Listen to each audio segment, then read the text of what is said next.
ધાંગધ્રા શહેરમાં ઠગાઈ કરી કરોડોનું ફુલેકું ફેરવનાર અંતે ઝડપાયું હતું। ધાંગધ્રા તેમજ અન્ય શહેરમાં લોકોને વિશ્વાસમાં લઈ ઊંચું વળતર આપવાના બહાને શેર બજારમાં પૈસા રોકવાનો તરકચ રચી ₹1 કરોડ 35 લાખનું ફુલેકું ફેરવી છૂમંતર થઈ જનાર પ્રશાંત વાઘેલાને ધાંગધ્રા સિટી પોલીસે ઝડપી લીધો હતો।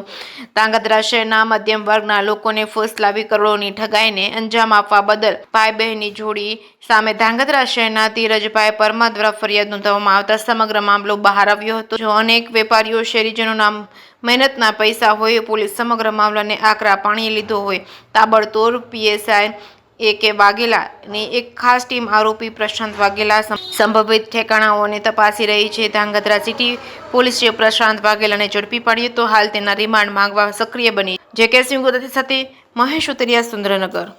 તારીખ 5/9/2025 ના રોજ ધીરજભાઈ કિશોરભાઈ પરમાર રહે ધાંગધ્રા નાઓએ સિટી પોલીસ સ્ટેશનની અંદર ફરિયાદ નોંધાવેલ કે આ કામના આરોપી પ્રશાંતભાઈ ભરતભાઈ વાઘેલા તથા તેમના બહેને બંને ભેગા મળી અને ધાંગધ્રા શહેરના રહીશો સાથે કુલ 1 કરોડ ને 35 લાખ રૂપિયા જેટલાનું ચીટિંગ કરેલ છે, જેમાં પોતાની સાથે આશરે લગભગ 26 લાખ જેટલું ચીટિંગ થયે છે।